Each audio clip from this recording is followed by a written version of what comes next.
All right, thank you so much, Marshall, and hello, everyone. Today's July 16th, 2025. This is the Wednesday CALPADS Q A, and my name is Matt Clark. I'm a data governance administrator at SEIS supporting CALPADS, and I'll be hosting the Q A today. Driving documentation for us is Alex Thandy. In terms of announcements, first up is the CALPADS reporting calendar. And the error-free milestone date for all 4 of the end-of-year data submissions in CALPADS was last Friday, July 11th, 2025.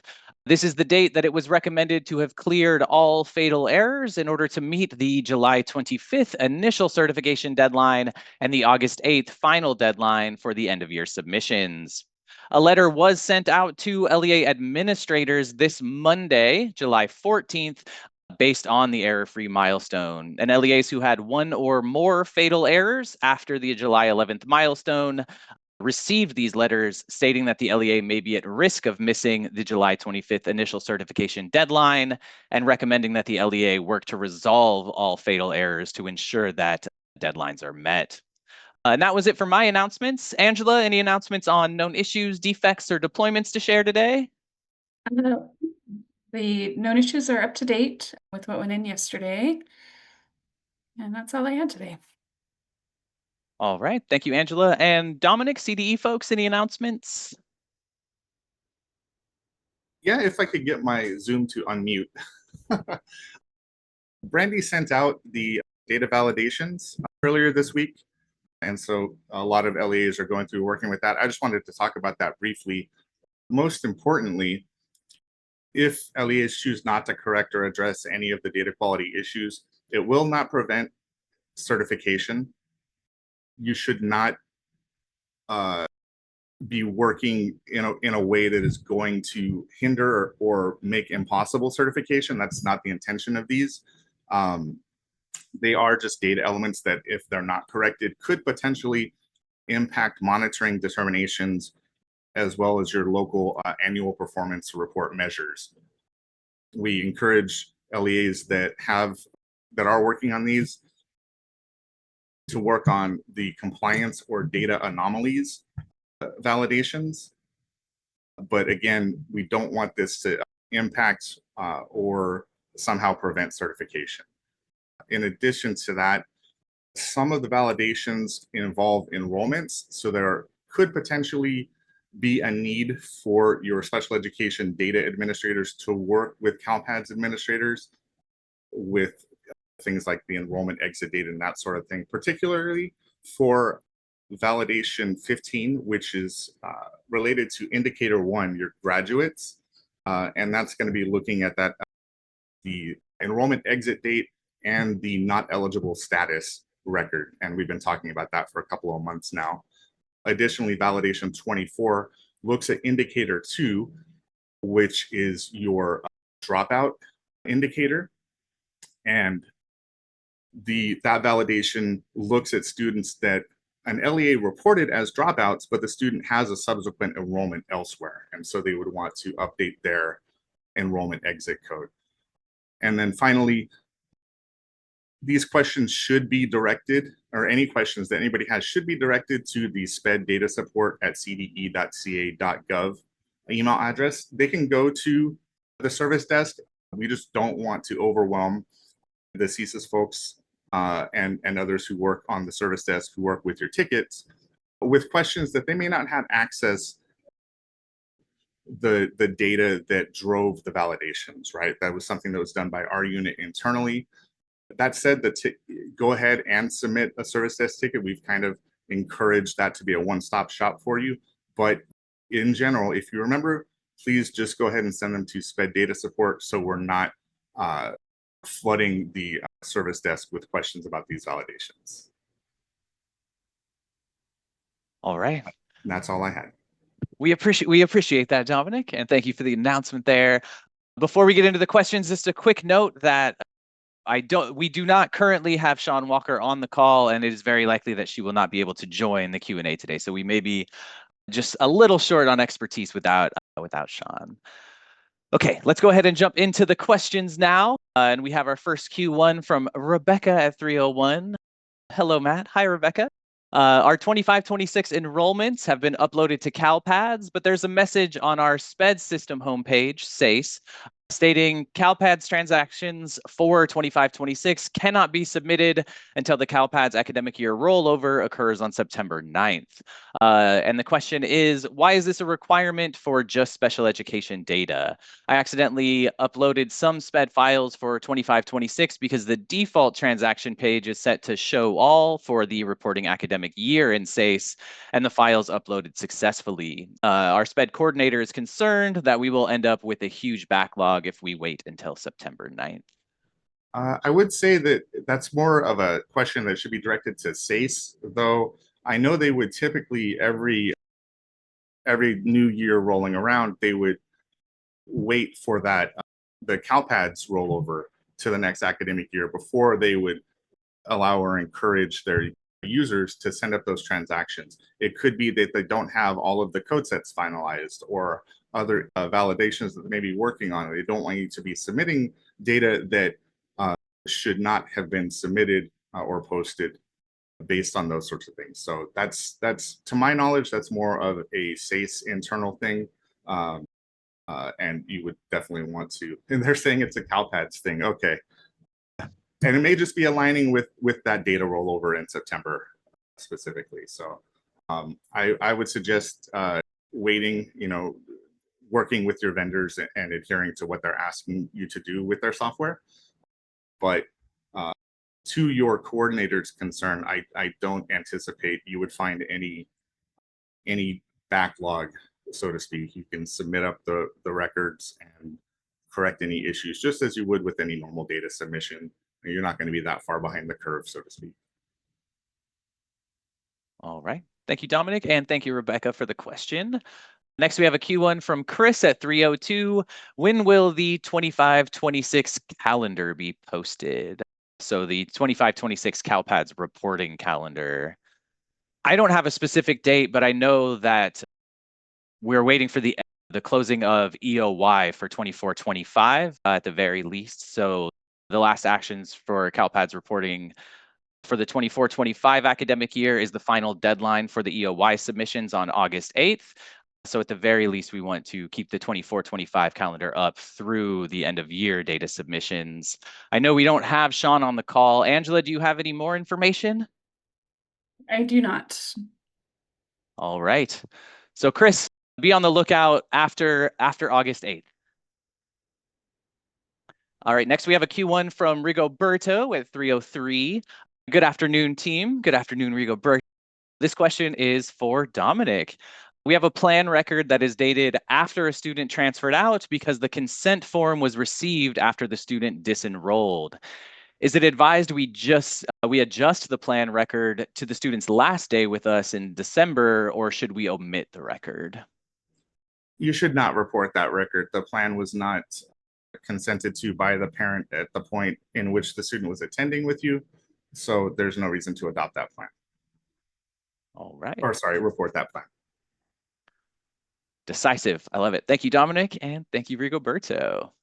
All right, next we have a Q1 from Eva at 3:07. Is there guidance on how to run the migrant student extract? Every time I've tried to generate the extract, it is blank. And Alex has pulled up the migrant student extract page of the CalPads user manual with guidance on the extract there. A huge shout out to Kyron, who was super fast in getting this updated in the user manual. So yes, he is the keeper of all things user manual. So there is a ton of information on here. I would personally suggest if Ava, if you went through these steps and you're still getting 0 results, maybe submitting a ticket so that we can take a look at it. I would also suggest try the date range tab rather than the active student tab. It's possible that you've closed out all of your enrollments for the year, and so you don't have any active students right now. Great point. Okay. Thank you, Angela, Alex, and Eva for the question. And Kyron. And Kyron for being so on it with the user manual. Always an all-star. All right, next we have a Q1 from Julie at 307. While searching for a new student, I noticed that several students in CalPads have their demographic information entered in all capital letters. I thought districts were supposed to use proper letter case when submitting data to CalPads. Is CalPads or the CDE concerned about records being entered in all caps? CalPads is agnostic about that. It doesn't care either way. All right. Thank you, Angela. And thank you, Julie, for the question. Next, we have a Q1 from a different Eva at 307. I downloaded all the end of year 3 reports on July 14th, 2025, and set the revision status to in review uncertified. I received approval from all stakeholders today and logged into CalPads to certify the data. However, I noticed that all the end of year 3 reports I downloaded and reviewed on the 14th have changed from green checks to red X's. Could you please advise on what might have caused this issue?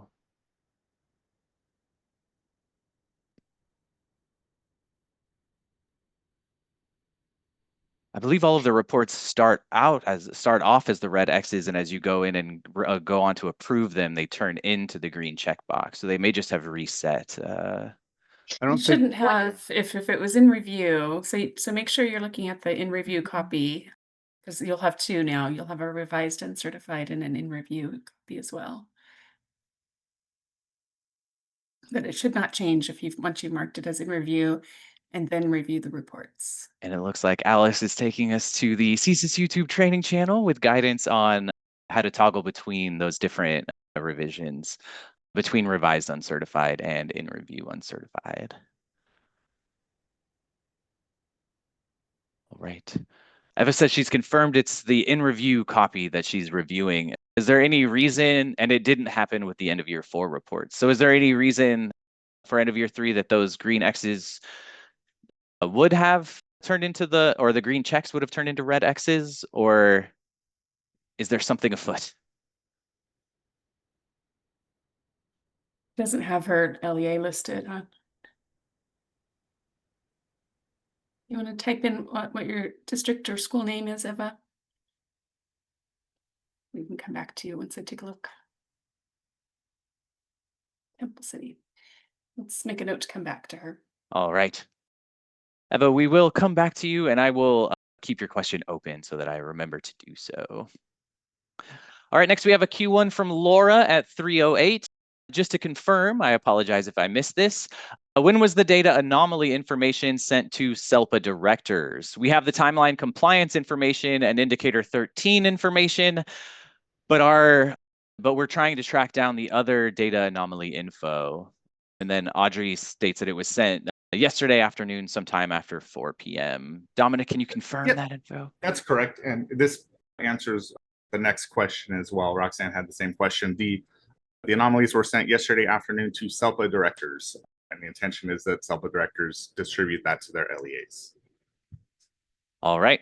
Thank you, Dominic, and thank you, Laura and Roxanne. Roxanne, since we did answer your question, I'm going to go ahead and close that one out as well. All right. So next we have a Q1 from Jerry in 2 parts. Hey, Matt. Hey, Jerry. I was curious how long it takes for a new LEA to show in the LEA contacts on the CSIS website.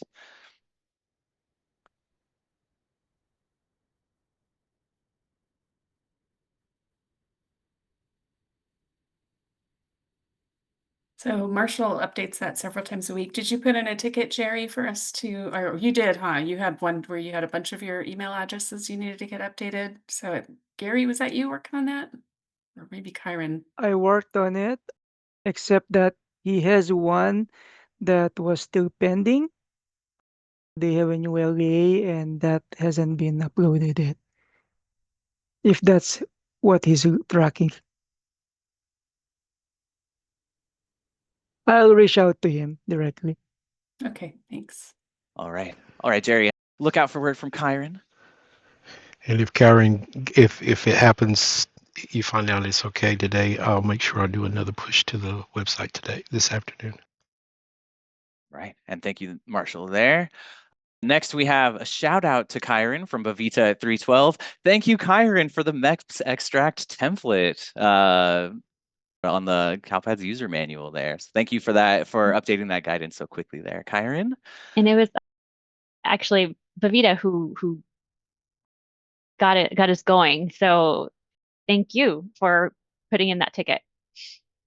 All right. Teamwork makes the dream work. Okay, and then Eva gave us the name of the LEA at 3:15. That's a different Eva, but I also answered her on the answer tab. She was the one that had the empty MEPS file, so I tested it out in our staging environment using your district, and I used the date range tab for the MEPS file, and I got students returned. So try that in production. All right. Thank you, Angela. And if we want to go back to Temple City, Eva, I have a partial answer for her. She was the one that the green check marks went back to red. The only thing I can see that might have happened is you had 2 revisions on that same day, one at 1 p.m. and one at 4 p.m. And so maybe I'm thinking you downloaded all the reports from end of year 3 and then came back and marked it as in review, but it was already on a new revision. That might have happened. But typically once you have the green check marks and then say in review, those green check marks should stay. All right. Thank you, Angela. Are we okay to close out Eva's question at 3:07? Yes. All right. Thank you. And I will also close out Eva from Wasco Union Elementary's question at 3:15.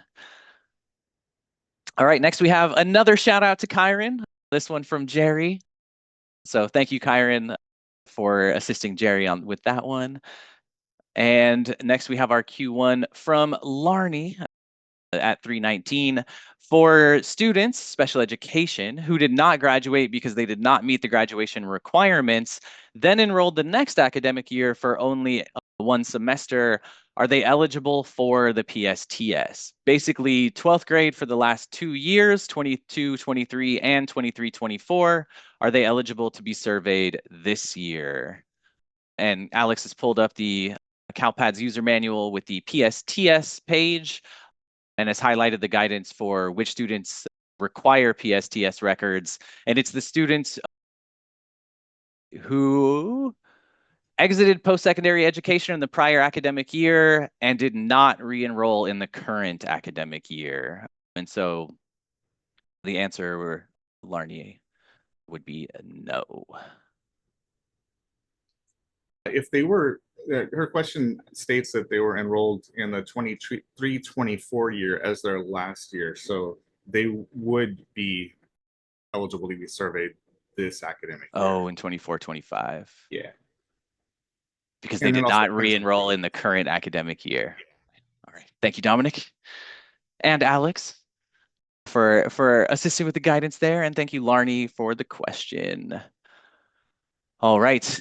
And Eva from Wasco is here to report that she selected all records and it seemed to work. So thank you, Angela. All right, next we have Q1, an assumed Q1. If you could all please write Q1, Q2 before your questions. It does help us with the order here, but a Q1 from Clarissa at 3:20. I'm new to CalPADS. Welcome, Clarissa.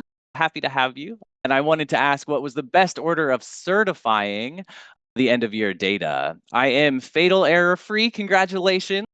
Big milestone there, and have sent all my end of year reports to the pertaining parties who need to review the data.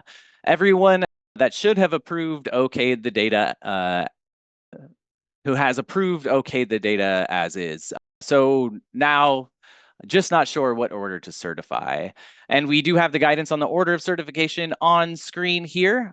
So the CDE recommends that you certify end of year 3 and 4 together, ideally with the same revision ID when you're certifying those 2 data collections. If you're not able to certify them together with the same revision ID, the guidance is to certify EOY 3 first, and then 2 and 1. And you can find that in the CalPADS user manual under the EOY reporting roadmap page, which is linked right there on the home screen for you. All right. Thank you, Clarissa, and welcome. welcome to the CalPADS community. Oh, and Rebecca is also providing some helpful guidance for you in the question thread there in the Q&A box. Thank you, Rebecca. All right, and now we have a question from Sharmila at 321. I'm new to this role. Welcome to CalPADS if you didn't come from a CalPADS role at another LEA. And I'm not sure if this is a question for her, but I apologize if not. The TOM site is completely empty and does not show any students. Is that a CalPADS integration that will happen later?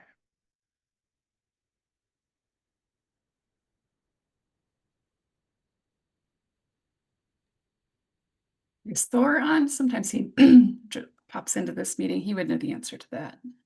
No, he's not here. Is that because they don't have enrollments for this academic year? Or for the 25-26, maybe? That's probably a really good guess, Alex. So, Sharmila, have you enrolled your kids for the upcoming school year yet?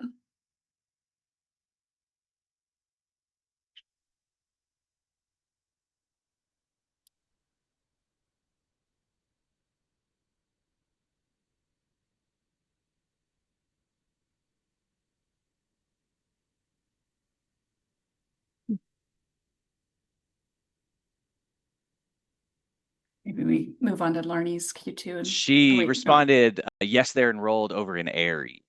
But in CalPADS, if you looked up one of those students in CalPADS, do they have a 25-26 enrollment? If they don't, that would explain why they're not in TOM yet.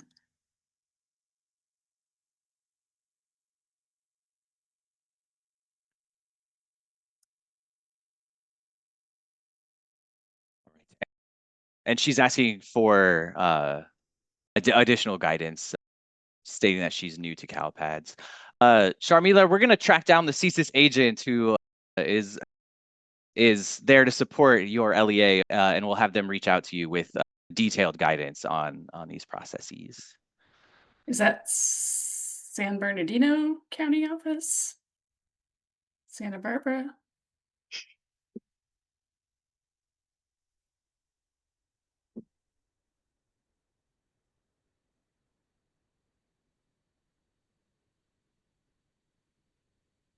San Benito.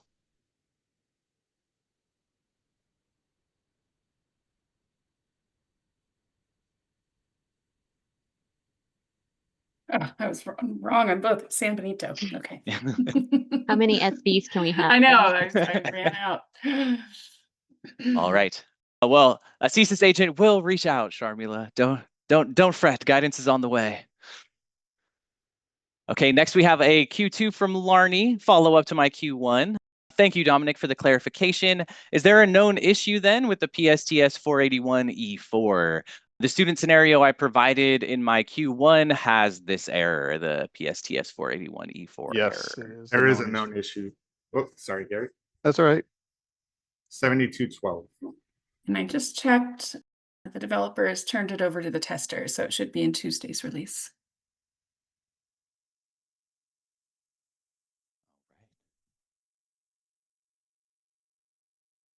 At 326, Chris provided a link to the page for that error in the CalPADS user manual that will show you whether there's an active defect. All right, thank you, Larnie, for the question. We have now reached the end of the questions in the Q&A box, and it is only 3:26.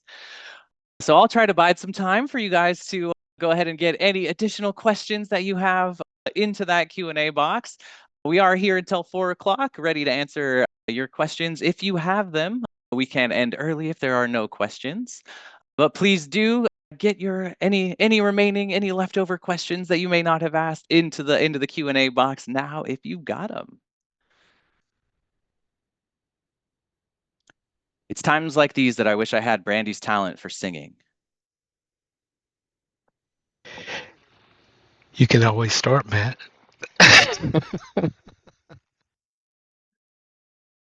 Matt, you might be better off just showing us your latest woodworking project.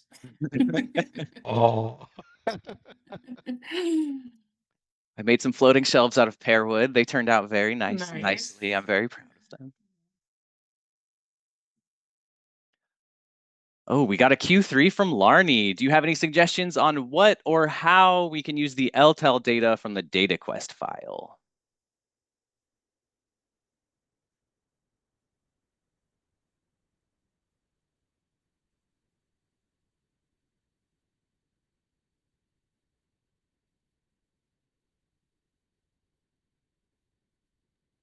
Is that a Sean question? Rebecca's got a good answer. Yeah, I believe Sean would typically answer questions like this. Rebecca states yes. Share it with your English learner coordinator so that they can use it with the teachers. An important note, these are not the dashboard LTEL students. So there's two LTEL calculations, the dashboard and the DataQuest calculations. And Larney's asking specifically about the dashboard LTEL or the DataQuest LTEL numbers. And Rebecca's guidance is to share that with the EL coordinator so that they can use it with the teachers. That sounds like very sound guidance on the use of that data to me. So thank you, Rebecca, and thank you, Larney, for the question. Next, we have a question from Doug at 328. It looks like Dominic is typing an answer there. What is the email address to submit a ticket that is related to special education? Yeah, I was putting the SPED data support email address, but I also wanted to say the service desk is a perfectly viable avenue to submit tickets for special education related CALPADS data questions. All right. Yeah, I think Brandy was trying to segregate the data quality ones that go out because that's a complete black box to the service desk. We haven't seen any of that data. So, but I told her it's fine if we want to just keep funneling people through the service desk, and we'll get them over to the CD SPED folks. All right.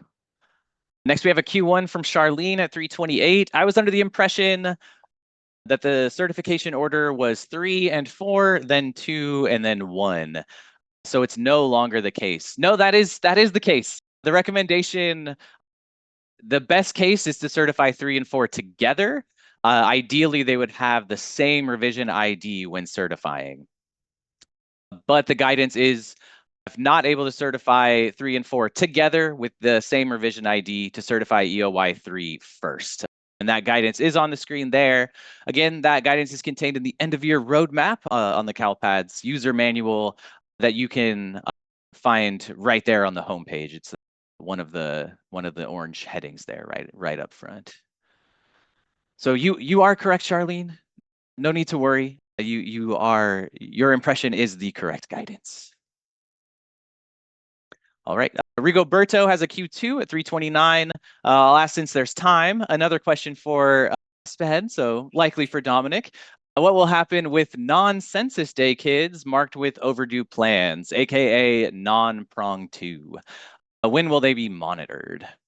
So if they're still overdue on this upcoming census day, then they'll be part of the annual determinations letter sent out in January, and that would be sort of like the repeat of the cycle that we're wrapping up with prong 2 this year. So you have plenty of time to get those timelines into compliance before census day. All right, thank you, Dominic, and thank you, Rigoberto, for the question there. Next, we have a Q1 from Alex at 330. We have students that completed a work-based learning internship that were not CTE related. Can we use the state course code for the course the student was enrolled in tied to their internship, or do we have to use one of the 9500, 9501, or 9502 codes? So Alex has highlighted the guidance on screen there with Flash. I believe my eyes are can read that small 265. Is that correct, yep. Alex? Good eyes. So it says, for internships only, CALPADS will only accept a CTE course code or one of the work experience course codes that are listed on the table there that you also mentioned in your question. So you are able to use CTE course codes or the 9500, 9501, or 9502 codes. Thank you, Alex, for Your expert navigation in locating the correct flash so quickly there. Next, we Had have a lot of, oh, sorry. no, go ahead. Just a lot of work-based learning tickets lately.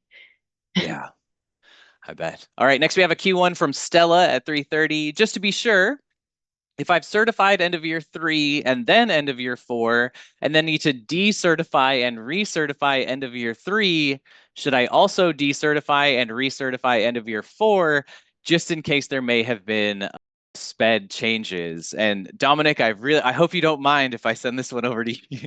Not at all. I was just going to say, definitely do not decertify right away. I would take a look at your reports and see if anything has changed. If anything has changed that needs to be included in your final revision, then you would want to decertify, wait for, or maybe approve that revision, or if you need to wait for another one. But don't get ahead of it and decertify unless you absolutely have to.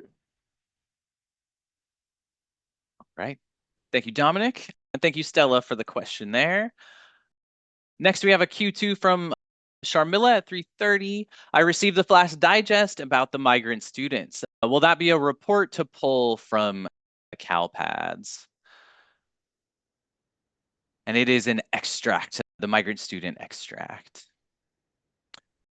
Alex is showing it on screen there. And so you are able to get the migrant student extract from CALPADS through the process that she's highlighting here, going into CALPADS and then going into the extracts page that's on the left-hand navigation menu. This page in the CALPADS user manual will also provide guidance on how to get that extract or how to download that extract from CALPADS. So please do look into the CALPADS user manual for that migrant education extract page. There's also flash number 308 with guidance on the migrant student extract.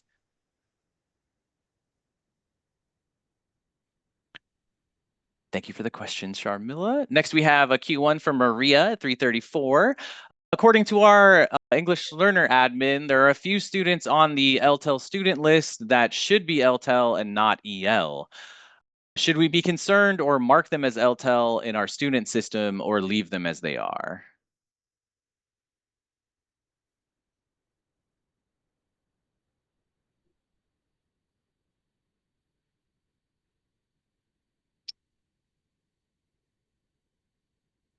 So whoever sent that list to you, Maria, did they provide any contact information?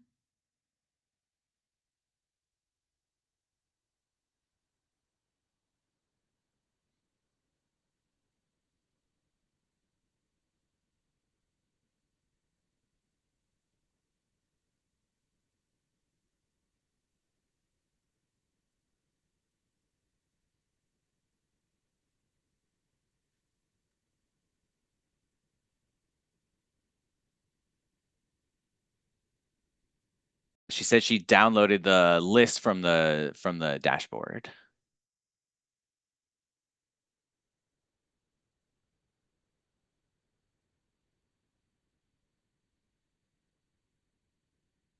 Yeah, is there contact information on that page maybe that they might be better suited to answer that? What's kind of outside of our purview?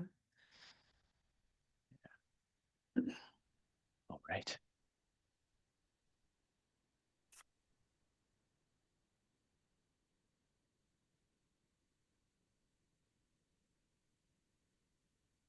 Okay, so reach out to your English learner admin and yeah, I would be mindful of whether you're referring to the data quest calculations and reach out to your English learner admin in order to kind of track down what's going on there.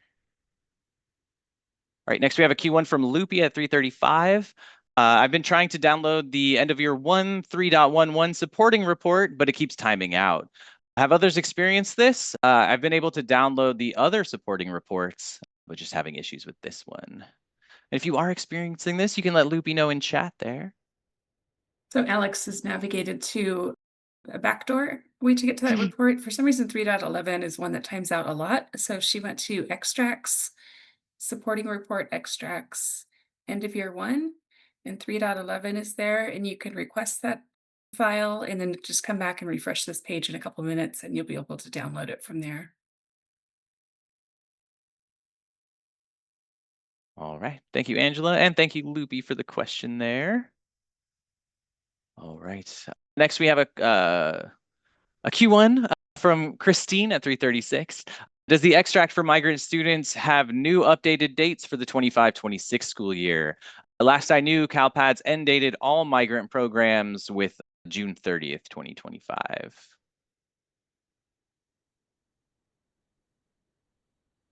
It's going to have all of the currently identified migrant students. All right. And Alex has flash 308 with guidance on the migrant student data collection and the extract there.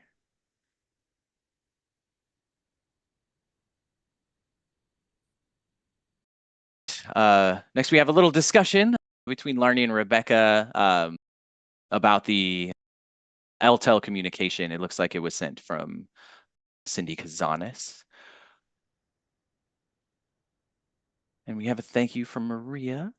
Thank you for the question, Maria. All right, next we have a Q1 from Selena at 338. For DNC IND 13, does parent participation need to be a yes? I know Dominic went over this on Monday in the special education office hours in regards to agency part code, but I was not sure about the student participation. Thank you for your help. Yes, as far as the expectations for the indicators, every one of those questions should be answered yes, except for the agency representative. That could be a not applicable as well, and both of those would be compliant for that particular indicator, but otherwise they're all expected to be yes. All right, thank you, Dominic, and thank you, Selena, for the question. Next, we have Q1 from Terry at 338.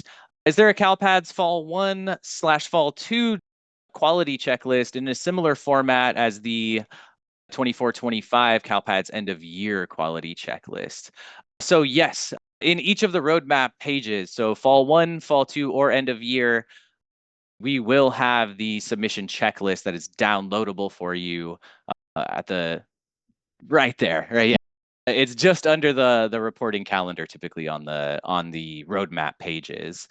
And those include lists of all of the tasks that are necessary to successfully certify reliable data by deadlines, and then a list of all of the reports, both the certification reports that need to be reviewed and approved to certify, as well as the supporting reports, and provide some context and information that allow the LEAs to more easily plan timelines around those. And those are for 24-25. The links I put in there for you, Terry. We will have updated roadmaps before the next regional meetings. All right. Thank you, Angela, and thank you, Terry, for the question there. A couple of years ago, we got a message from CSIS stating the end of year certification report quality assurance that described each report. Where is that for this year? Does end of year certification report quality assurance ring any bells, Angela? I think it's the tab on the same thing Terry was asking about, but for Fall 1. So where Alex is on the end of year roadmap. Right on the homepage there where you are, Alex. Oh. The end of year roadmap. Oh, sorry. And then right at the very, you scroll down to, oops, just a tiny bit. Yep, there you are, checklist. If you want to go ahead and open that.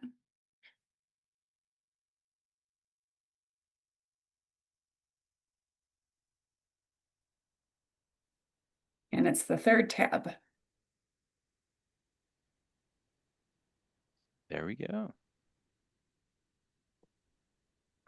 All right. So that's where it is, Claudia. There you can find the end of year report quality, certification report quality assurance list. All right, next we have a Q1 from Chantel at 344. Can you explain what a 1-year grad is? And Claudia says thank you. It's a way to distinguish between the cohort graduates and then the graduates who just are in the class of this year that are leaving. One-year grads doesn't look at the history of the student, so they could be a fifth-year senior, they could be in 11th grade, whatever. They're just counted in the year that they graduated. Versus cohorts, a lot more complicated than that. So Alex, what do you have up there? The 1.22 mapping guide. Yeah, it talks about the different types of graduation reports, and it gives you exactly what you just said, Angela. Is the 15.1 is the 4-year cohort, and the 1-year grad is, how it relates to the cohort, but it's not the same.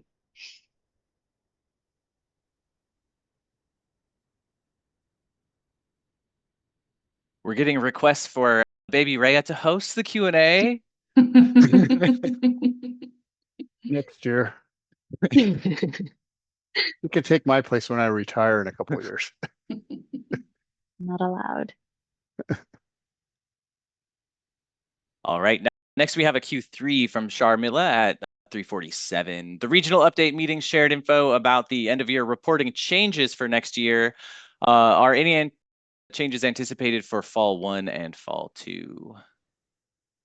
We will cover that at our next regional meeting.